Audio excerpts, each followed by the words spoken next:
La Fórmula 1 se acerca al gran parón veraniego del mes de agosto, pero antes hay que hacer una parada, o mejor dicho, hay que poner de nuevo los motores en marcha. El Gran Premio de Hungría en el circuito de Hungaroring, que tan buenos recuerdos nos trae a la afición española, ya que aquí Fernando Alonso consiguió su primera pole position y victoria en la Fórmula 1. Hoy vamos a anticiparos y a daros las claves de todo lo que pueda ocurrir este fin de semana en el Gran Premio de Hungría, aquí en Data Performance F1.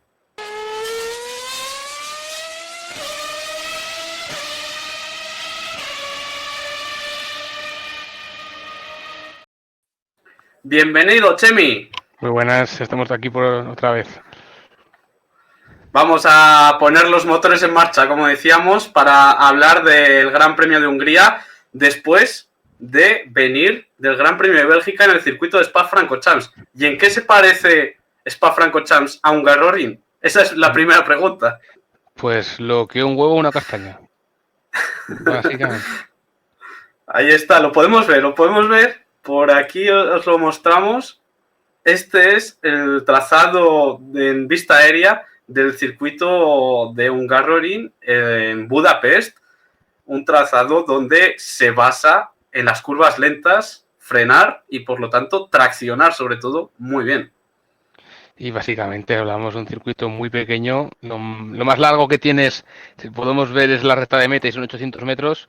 Es muy poco espacio, muy poco recorrido y son 4,3 kilómetros en semejante poco espacio. O sea, es para lo que han aprovechado, está espectacular.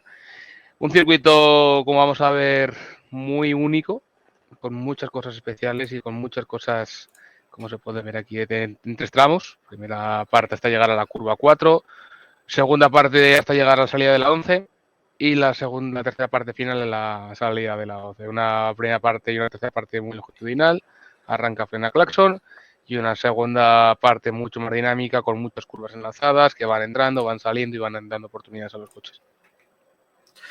Como podemos ver, las rectas destacan por su ausencia. La de meta, que sí que son esos 800 metros que comentabas al principio del vídeo, con esa zona de DRS donde alguno podría intentar adelantar, sobre todo cuando haya diferencial de neumático, pero claro, si solo tenemos esa recta, después hay una segunda zona de DRS entre la curva 1 y la 2, pero que no va a servir para prácticamente nada.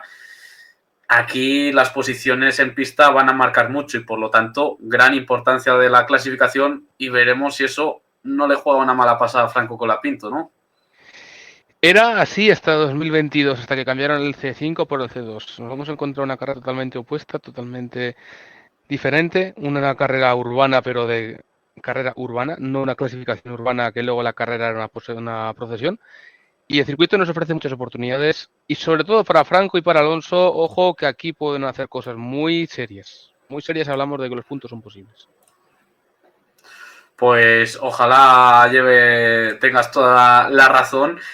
Vamos a ver también los datos a una vuelta, cómo nos lo representa la telemetría, que ya queda bien marcada. O sea, en la parte superior de la imagen vemos esos dientes de sierra, sube y baja, porque estás todo el rato acelerando, te encuentras una curva y frenas. Ahí lo tienes. Tienes una primera parte que son 3 rectas con 2 curvas lentas, porque la 3 es fondo. Una tercera parte que también es lo mismo, pero que no se llega tan rápido a cada curva. Apenas estás tocando los 220, incluso los 200, porque la velocidad en paso es muy baja. Y toda la parte central, que es de fluir entre el rango de 100 y 200, y toda una zona donde la curva media marca todo su esplendor y toda su importancia de encontrar el flow, de encontrar que ese coche vaya moviéndose de lado a lado, que como se puede ver abajo en el steer angle en el canal, no hay un metro donde tú vayas con el volante recto, porque si estás girando si no hacia el lado hacia el otro, y nos encontramos una vuelta muy dinámica, muy activa, con muchas claves a partir de aquí, que es lo que nos podemos encontrar. Luego, fíjate la zona, la parte inferior, eje combinada, continuamente el trabajo del neumático presente y que el neumático está vivo, salvo en la recta de meta, la salida de la 3 para la 4 y si acaso en el A10 para la 11 está continuamente vivo, continuamente trabajando, recibiendo fuerzas longitudinales laterales Claro. y haciendo que todo el neumático esté totalmente trabajado. Y fíjate, sobre todo, quédate con eso, esa parte final, de la 10, de la 12, 13, 14, que va a tener mucha clave ahí. Ala, pues apuntadlo en la libretita porque nos acercaremos cuando haya que buscar ese tiempo de vuelta a recordar esas curvas 13-14 como dice Chemi. Claro, ¿cómo no va a trabajar el neumático si, como has dicho, en el canal del volante estás todo el rato girando? Si no es porque hay una curva, es para preparar una curva abriéndote ya que estabas en la posición contraria. Entonces es un circuito donde hay que fluir mucho y la concentración de los pilotos va a ser muy importante, ¿no? Totalmente, totalmente. Es uno de esos circuitos donde el piloto hace la diferencia. El neumático es importante, pero sobre todo más importante el piloto que el coche. Y ahí encontrar ese ritmo, encontrar este flow es lo que marca. A nivel de evolución de vueltas, sobre todo lo que podemos ver aquí.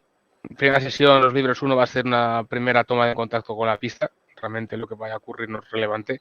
Para bien o para mal, no es relevante.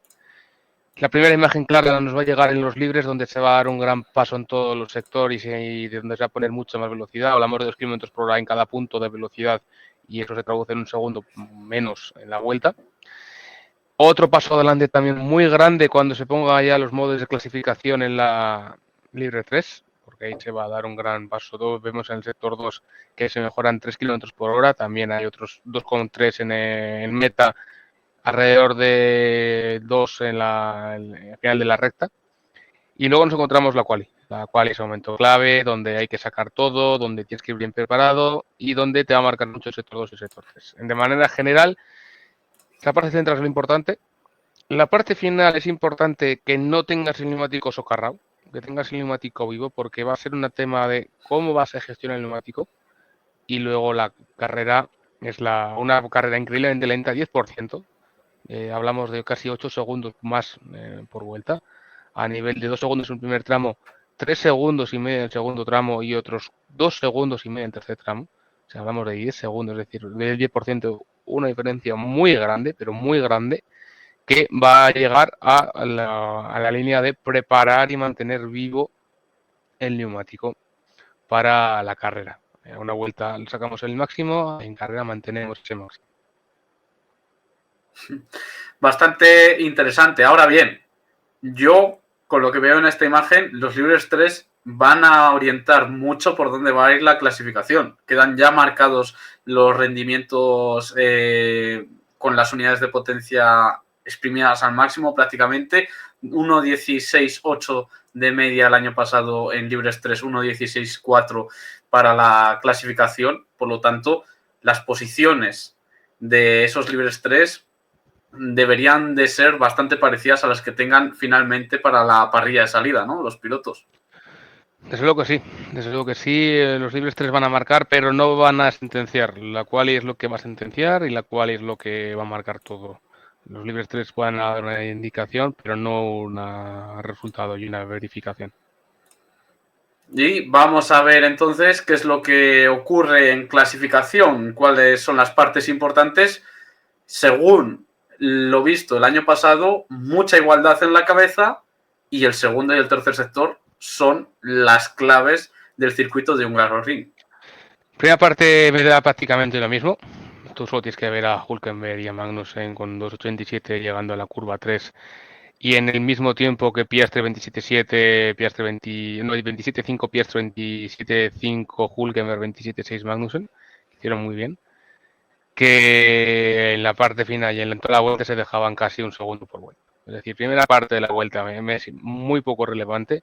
Luego también se notó que era una pista muy viva porque los libres 1 se fue secando y los libres, o sea, la Q1 se fue secando y la Q2 que fue totalmente seca. Por eso del 16 al 20 fueron tiempos muy elevados para lo que debería ser. Pero sobre todo que me encuentro es el sector 2. Sector 2, desde la 5 a la salida de la 11 es lo importante y sobre todo, si me interesa una velocidad aquí, es la V2, la velocidad de salida de la 11. Ahí se ve muy claro que no hay zona que te puedas escapar. Si tienes un 257 y si tienes un buen tramo central, tú vas a ir muy rápido. Porque lo que importa aquí es ese tramo central. Y a partir de ahí, lo que te importa es que tengas el neumático totalmente vivo, por lo menos no muerto ni socarrado, para la parte final porque tienes 3 curvas que como tengas un neumático sin grip o que está totalmente elevado de temperatura, que te has cargado en esa parte central de la vuelta, no vas a ir bien. Es lo que se va a terminar de evaluar. Me importa muy poco la velocidad en recta, me importa mucho más la velocidad en la curva. No vas a sacar tiempo yendo rápido en la recta, vas a sacar tiempo yendo rápido en la curva.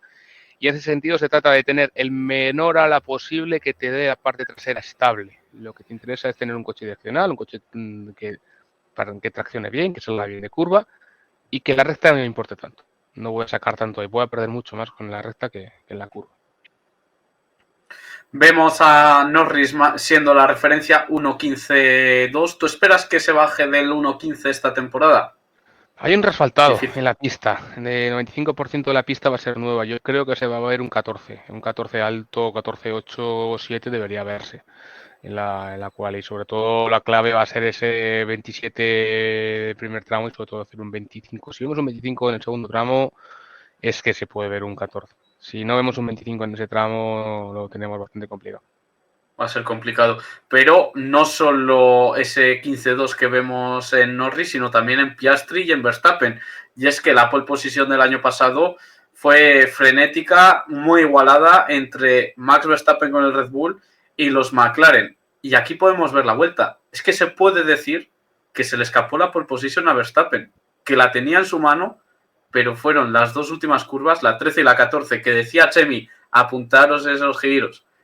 Toma nota. ¿Por qué? Porque ahí se le escapó la pole position al piloto holandés de Red Bull. Es lo que veníamos hablando. Tú puedes ir muy bien el primer tramo. Puedes ir perfecto ahí si quieres. Y vas a llegar 3 décimas más rápido a la curva 5. Que lo que te importa es lo que pase desde la 4, sobre todo desde la 5 hasta la 15. Hasta llegar a la curva 5, Verstappen fue 3 décimas mejor que Norris. Desde la 5 hasta meta fue 4 décimas peor que Norris. O 3 décimas y media peor que Norris. Eso es un ganorrín. La segunda parte, de la 5 a la 11, de traccionar bien, de tener un neumático vivo, de que te responda bien a la salida de la curva, que no los mates en la curva. Puedes ir muy bien en la curva lenta, en la curva rápida si quieres, lo importante es la curva lenta. Aquí lo importante no es tener ese extra en la curva 4 o en la curva 11, ir a 2.50. No, aquí lo que importa es que ese tiempo bajo velocidad te dé ese tiempo. Es básicamente un tema de neumático.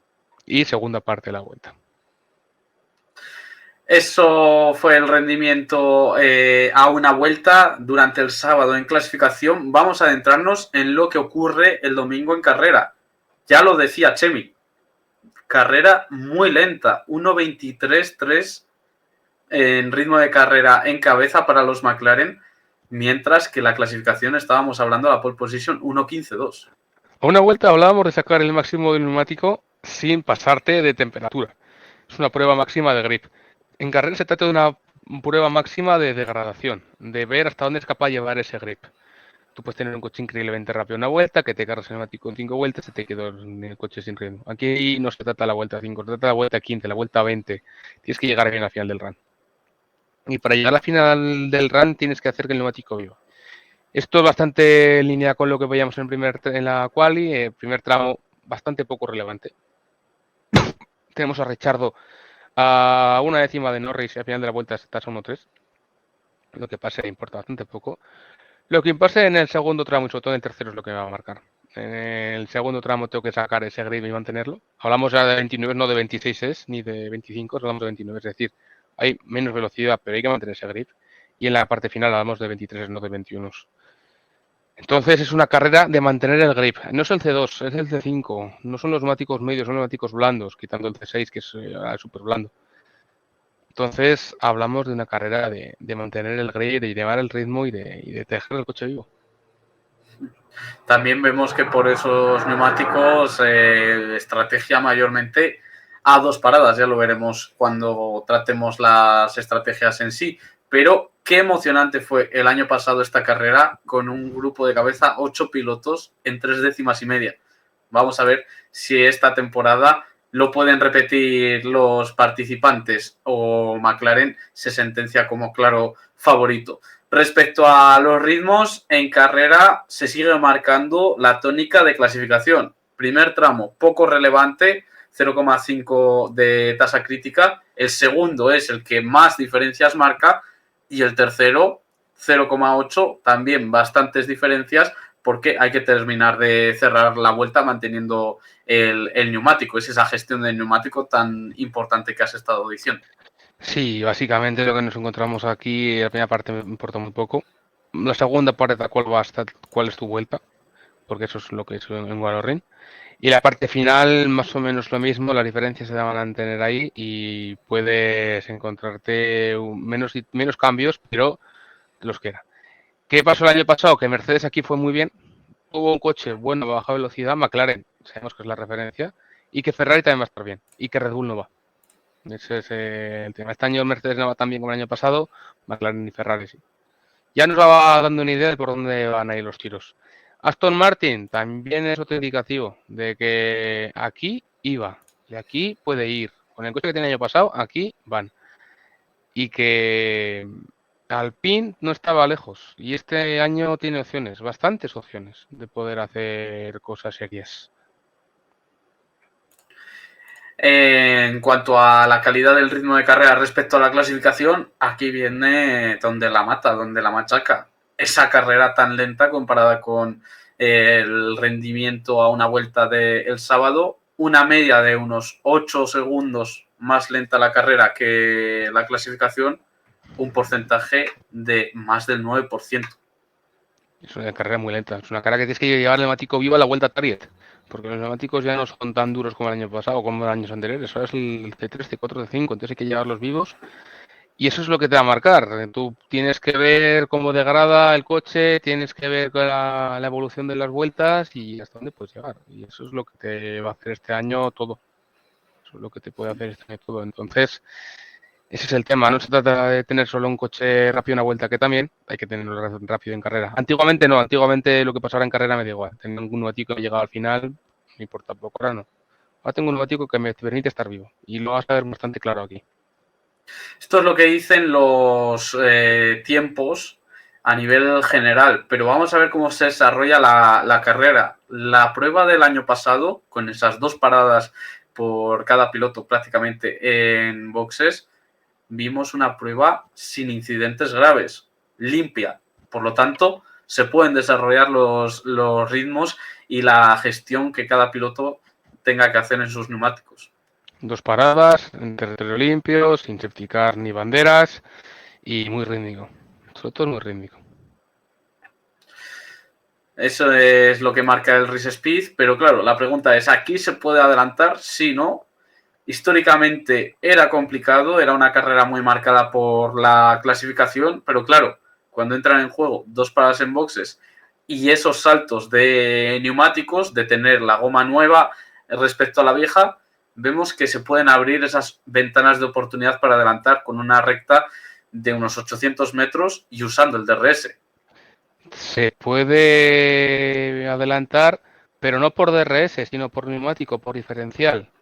Aquí la estrategia es viva. Entonces, el step down va a ser muy claro. Vamos a hablar de casi un segundo menos en cada tanda que haces. Porque la degradación va a estar ahí. Entonces, la carrera no se acaba en la vuelta 15 como antaño. La carrera se acaba en la vuelta 55 y puede que ni por esas. Puedes tener todavía opciones de que la carrera dure un poco más. Y la vida del neumático es lo que te hace el tiempo. El DRS tienes 3 zonas que te aportan 4 décimas. Es uno de los valores más pequeños de toda la temporada. El neumático es muy importante. Parar unas 2 vueltas antes que tu rival te puede dar la posición muy fácilmente.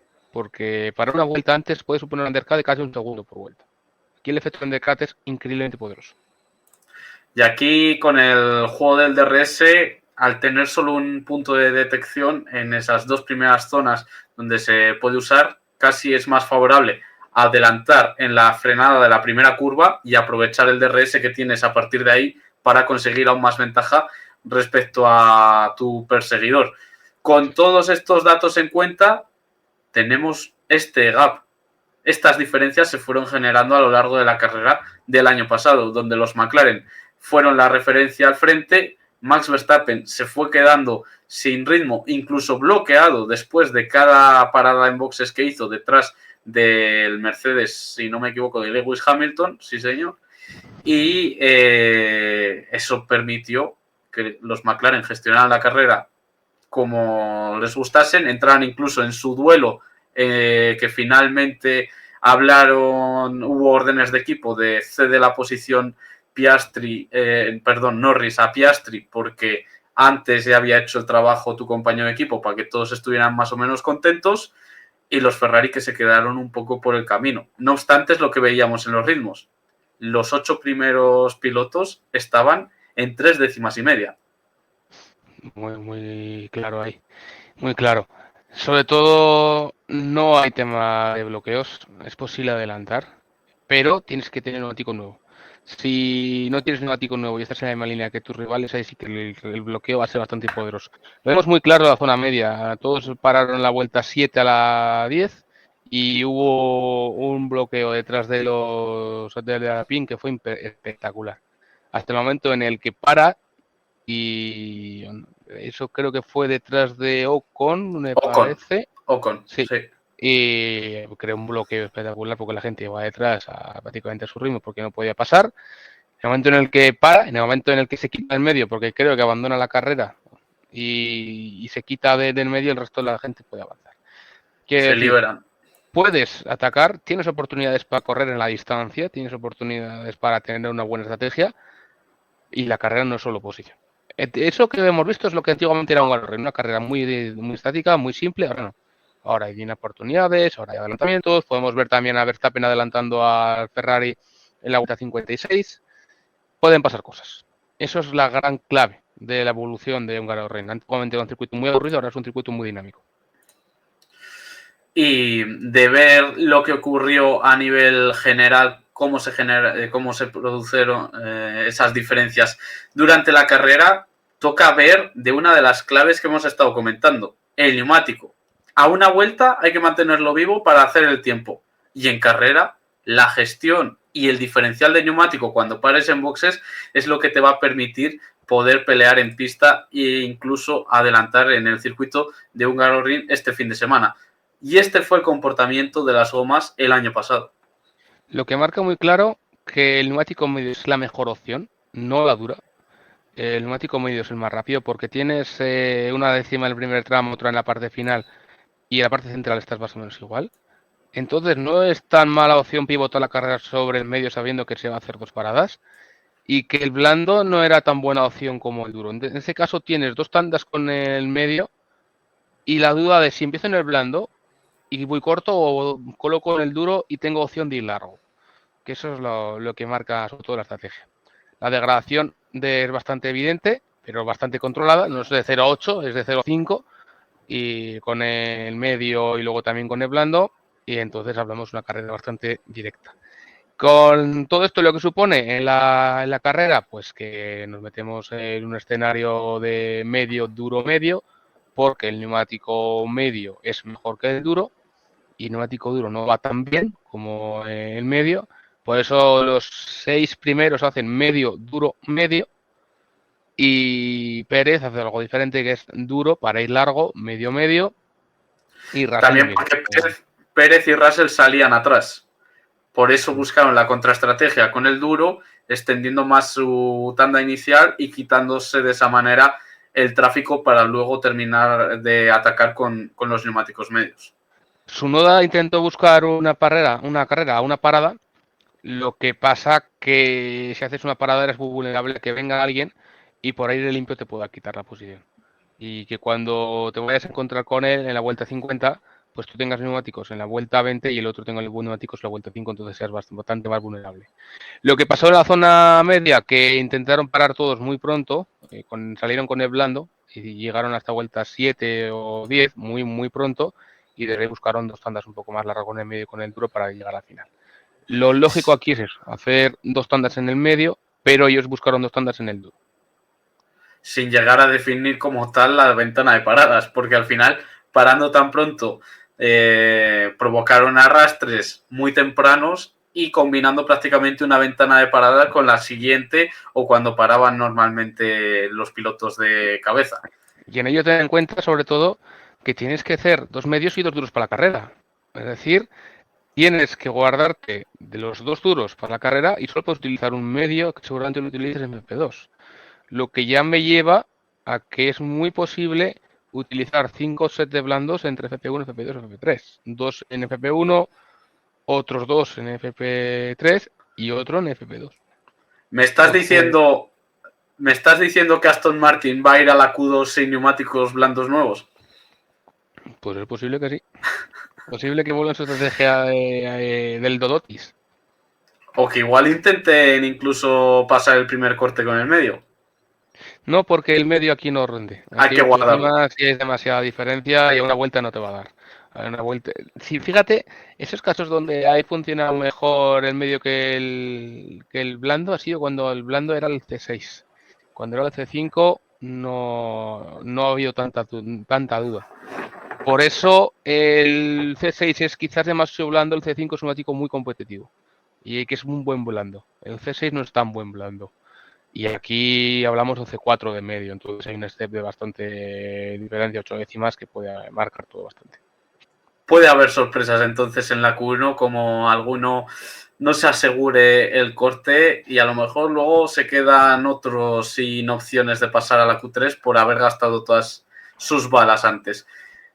Para terminar de definir las posibles estrategias de este fin de semana, hay que tener en cuenta siempre, os avisamos y os recordamos, de los riesgos que hay y el histórico de incidentes en el circuito de Hungaroring.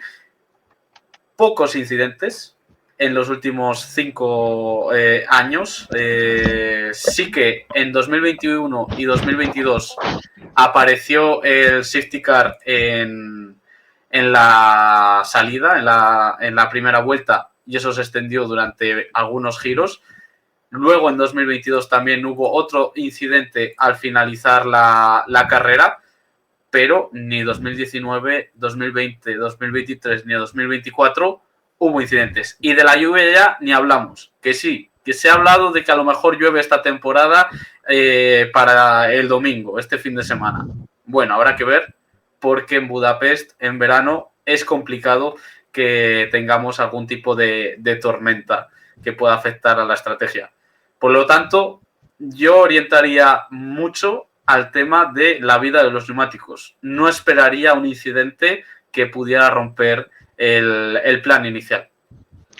Totalmente, básicamente totalmente. Es una carrera muy dependiente del neumático, muy rítmica, con mucha velocidad y que no depende tanto de factores externos. Lluvia ha habido, lo que pasa que no ha habido siempre. Y esto se denota muy claro en la estrategia de carrera. Tenemos ahora mismo 5 opciones separadas por apenas 3 segundos. Hay 5 opciones muy rápidas y muy competitivas, separadas por muy poco tiempo. Lo único que sabemos es que no se puede hacer una carrera de 3 paradas. Eso por descontado. Ahora bien, que haga un medio duro, que haga un duro medio duro, que haga otra estrategia centrada en un medio duro, esto realmente cambia bastante poco, porque estamos hablando de que todo va a ser bastante directo. Si voy a una estrategia de duro, de acabar con las tandas largas con el neumático duro, que estaría parando en la 35 o en la 37, me puedo encontrar que al final voy a sufrir. Voy a tener la posición, pero voy a sufrir. Lo óptimo es lo que se puede ver. Parada en la vuelta 13 a la 18 y sobre todo parada en la 40 a la 45. Y desde ahí a llegar a casa y me da igual una opción que otra. O sea que esto va a vender bien para Pirelli, que se puedan usar los 3 compuestos diferentes. Es buena noticia para la marca de neumáticos. A ver si también es buena noticia para Fernando Alonso o nuestros pilotos, porque es lo que mencionábamos al principio del programa. Aquí es donde consiguió su primera victoria en Fórmula 1, allá por el 2003. Alguno de los pilotos ni había nacido.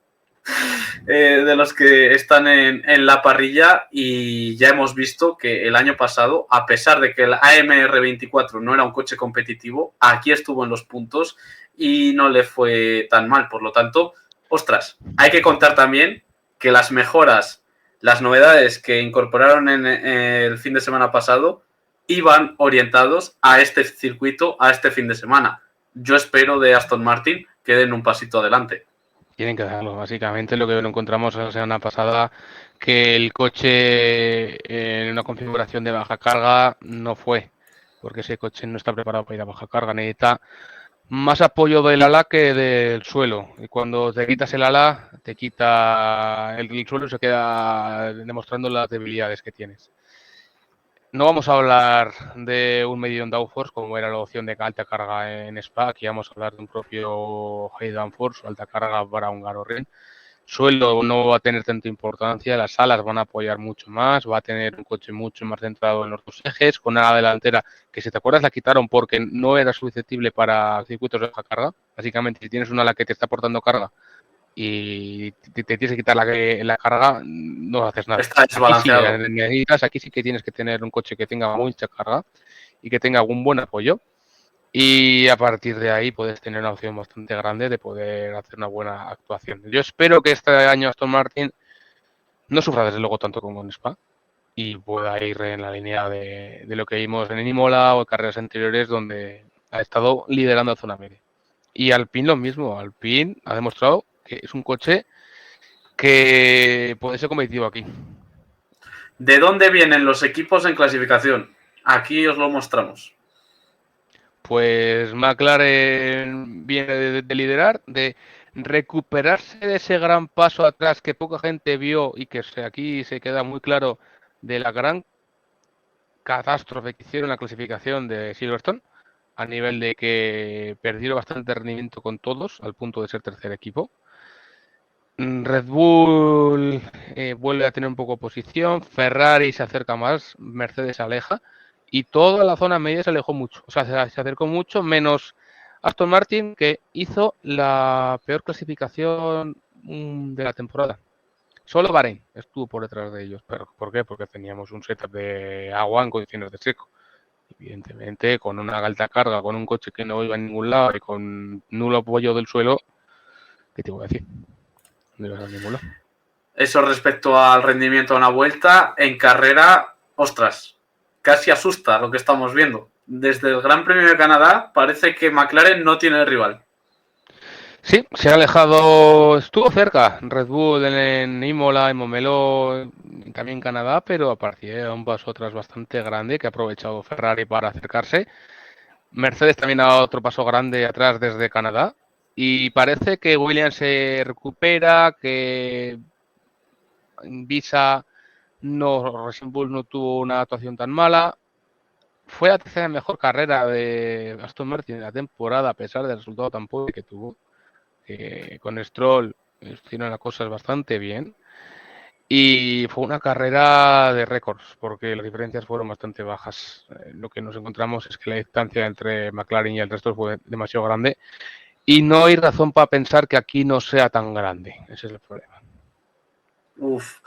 Esto es de cómo vienen los equipos y a dónde van. Lo podemos ver en las siguientes imágenes, donde ponemos las características de un Garrorin y los puntos fuertes de cada uno de los equipos. Un Garrorin basado exclusivamente en la curva lenta. La rápida, la punta de velocidad y la degradación tienen bastante menor importancia. Y en curva lenta los que destacan son McLaren y Ferrari. Sobre todo es McLaren. McLaren aguanta durante mucho tiempo, Ferrari menos. Pero McLaren tiene en carrera mucha velocidad y en quali también va a sacar. No hay circuito que se hace mejor a la temporada que de McLaren que un Hungaroring. Es un circuito casi hecho para ellos. Ferrari puede tener un gran paso adelante, porque es lo que han intentado con eso en la suspensión trasera, con un comportamiento diferente de masas, con un coche que genera más carga, que es más estable. Debería ser el segundo equipo. Red Bull puede tener un fin de semana bastante pobre, lo vimos en el rendimiento sectorial el año pasado, y Mercedes está dando cada vez más atrás. Entonces la zona de cabeza está bastante clara: McLaren, Ferrari, Red Bull, Mercedes. 4 equipos que están bastante claros. Ahora bien, la zona media puede pasar cualquier cosa. Aston Martin puede ir muy bien porque tiene un coche de high downforce con apoyo de ala y sin tanta importancia de suelo. Alpine tiene un coche donde ya de por sí puede tener la carga que ellos tienen, no la que pusieron en Spa, porque si pusieran la carga que ellos tenían, se iban a quedar parados en la recta. Por eso tuvieron que ir en low downforce en Spa. Haas y Williams pueden tener también carreras importantes. Racing Bulls a baja velocidad ha demostrado que no es tan bueno como a alta velocidad. Y Sauber también ha mostrado que en carreras son muy buenos. Entonces hay 6 equipos que cualquiera puede ser líder de la zona media. Ahora bien, los que tienen más opciones son Aston Martin y Alpine de ser líderes en la zona media, pero cualquiera tiene opciones. Entonces, con esto visto, ¿qué es lo que podemos esperar de nuestros pilotos? En primer lugar, Colapinto, ¿qué es lo que debe de hacer y cuál sería una posición real para él? El gran handicap de Colapinto este fin de semana es la experiencia. Aquí necesitas experiencia, necesitas confianza, necesitas fluir, necesitas que la zona central de la 5 a la 12, sobre todo, el coche y tú fluyes a la vez. En ese sector 2, de la 5 a la salida de la 11 y camino de la 12, tienes que ir muy bien. Si tienes suficiente confianza en el coche, traducida en kilómetros, en vueltas y que el fin de semana vaya limpio, hay opciones grandes y reales de puntuar. Por primera vez en la temporada hay opciones grandes y reales de puntuar. Porque el Alpine aquí va a ser rápido. Aquí no va a ser el coche que tuvo que sacar en Spa, que a base de clasificación por el extra de neumático y luego por velocidad en recta, que no había nadie que les pudiera pasar, porque no tenía nada básicamente detrás, fue lo que les dio la oportunidad de poder avanzar. Aston Martin, espero un fin de semana también bastante bueno. Han demostrado que el low downforce no van, que cuando el coche trabaja en high downforce puede ir mejor y que el suelo aporta menos que las alas. Aquí el drag no importa, puedes meter más ala, puedes cargar bien delante, puedes cargar bien detrás, puedes tener un coche estable y puede ser competitivo. Aquí deberían ser fuertes. Y deberíamos encontrar uno o los dos pilotos españoles o pilotos latinoamericanos en los Luchando por los puntos. puntos. Y Sainz es una más duda porque es un coche Williams que no va tan bien en zonas lentas, va muy muy bien en zonas rápidas, es un coche para circuitos de poco drag que te exige eficiencia aerodinámica.